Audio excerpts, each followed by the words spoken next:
On est le dimanche 3 mars 2024, on fait un petit point sur le marché des cryptos. Je vais essayer de vous faire des vidéos comme ça chaque semaine ou même plusieurs fois dans la semaine pour essayer de vous tenir un petit peu informé de ce qui se passe sur le marché des cryptos. Ce ne sera pas des vidéos ultra léchées, ultra qualitatives, ne vous attendez pas à un montage de malade, juste je vais essayer de vous délivrer un max de valeur et on va essayer de saisir les opportunités ensemble.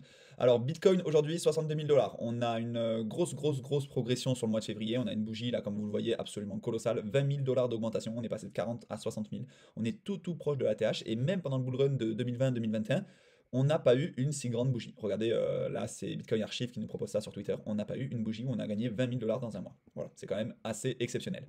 Ensuite, Edward Snowden a dit qu'il pensait que certains gouvernements auraient acheté du Bitcoin. Alors, il n'y a aucune information. Edward Snowden, il a été connu pour révéler des informations de la CIA, etc. Là, il n'y a pas d'informations qui sont révélées.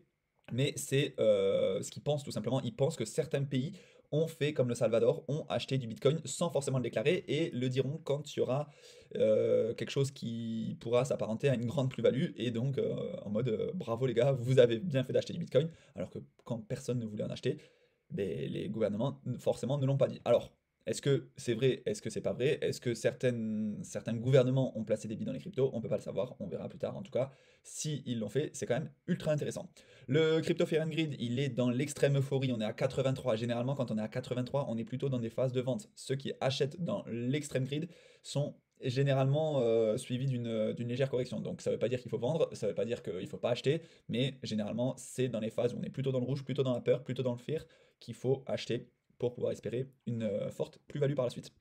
Bitcoin et mon couteau qui partagent un petit peu le prix de l'EGLD, le prix de l'EGLD qui a quand même pas mal augmenté ces derniers temps. Est-ce que ce serait le moment pour retrouver un peu de vert sur l'EGLD? Il est quand même resté assez stable ces derniers mois, même cette dernière année. C'est un projet qui est extrêmement suivi par la communauté en France, c'est extrêmement suivi. Après, c'est aussi extrêmement décrié. Il y en a qui disent que ça avance pas beaucoup, que le marketing autour de EGLD il est fort, mais qu'en fait ils construisent pas énormément. Moi j'aime bien, moi je suis investi sur GLD, j'utilise la plateforme Multiversix. Je vais vous parler d'ailleurs après du projet TADA qui est dispo sur Multiversix. Le Launchpad a eu lieu sur Multiversix. Donc voilà, c'est intéressant.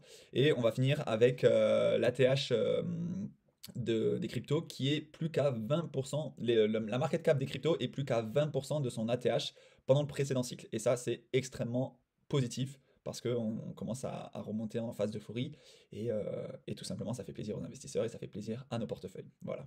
Ensuite, on a une info de Cryptost sur FTX et qui nous parlerait en fait des bitcoins et des cryptos qui sont laissés sur l'exchange qui seraient potentiellement récupérables par les clients, mais au prix au moment où ça a craché. C'est-à-dire que si ça a craché avec un bitcoin à 16 000 dollars, les clients pourraient récupérer leur bitcoin à 16 000 dollars, ce qui est quand même pas ouf. C'est-à-dire que on perdrait actuellement 267% de notre investissement, alors que si on le récupérait au prix aujourd'hui à 62 000 dollars, ce serait quand même beaucoup plus intéressant.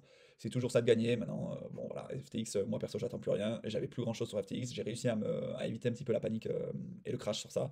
Mais c'est quand même pas ouf pour ceux qui avaient des énormes sommes sur FTX et qui pensaient pouvoir récupérer leur crypto au prix actuel et non pas au prix de l'époque. Ensuite, selon Vitalik Buterin, les mêmes coins détruisent l'écosystème crypto. On a un article de CoinTribune, je vous invite à d'ailleurs consulter les différents sites que je vais vous montrer pour un petit peu voir les actus crypto. Et Vitalik Buterin, c'est le fondateur d'Ethereum, et effectivement, moi perso, je suis d'accord avec lui.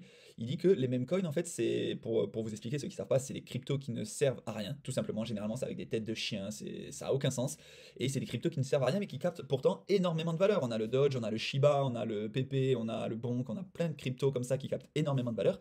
Et en fait, toute cette valeur, c'est finalement des sous qui ne sont pas mis dans d'autres projets qui construisent réellement, qui proposent des solutions, où il y a vraiment des équipes derrière qui travaillent, et donc c'est un petit peu dommage. Après, ça ne veut pas dire que si on est là que pour la spéculation, on ne peut pas placer des sous sur les mêmes coins.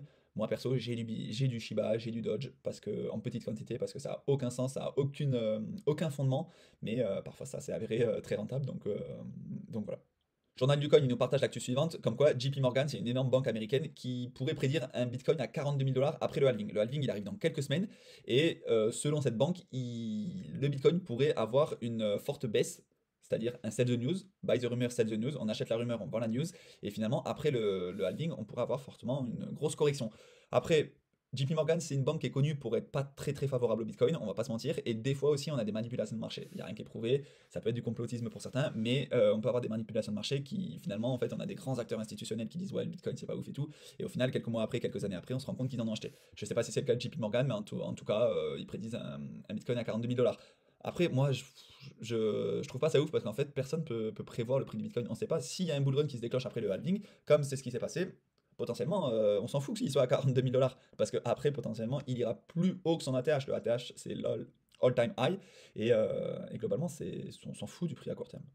Et enfin, pour finir, je voulais parler du projet TADA. Donc, le projet TADA, c'est un projet qui est lancé par le frère de Asher, donc William Simonin, et c'est un projet qui utilise l'intelligence artificielle et la reconnaissance vocale et tout type de reconnaissance. En fait, quand vous savez, quand il y a des captchas là sur Google, quand on doit cliquer sur un passage piéton, quand on doit cliquer sur un vélo, et bien tout ça, en fait, c'est pour entraîner des bases de données par rapport aux intelligences artificielles. Et TADA, c'est une application qui propose de faire ça. On peut télécharger l'application.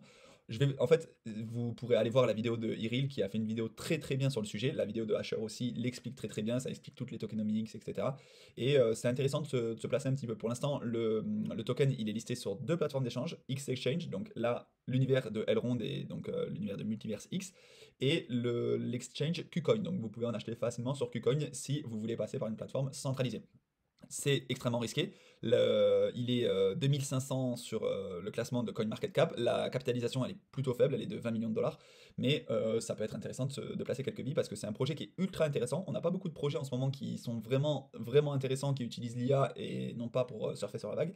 Mais ça, c'est un projet quand même qui est très intéressant. Le token, il est à 40 centimes actuellement. Et voilà, il y a eu un launchpad qui a été fait sur Multiverse X, sur le launchpad donc de X Exchange. Et puis voilà, j'ai même pas participé, je sais pas pourquoi j'étais à côté de la plaque, mais en tout cas, ça ne veut pas dire que j'ai pas placé des billes dans le projet. Voilà, c'est pas du tout un conseil en investissement, mais je vous invite à aller voir un petit peu, vous renseigner, parce que de temps en temps, je vais vous parler d'un petit projet comme ça pour vous permettre de saisir des opportunités si ça vous intéresse. Voilà, on se retrouve dans quelques jours pour un prochain point de marché.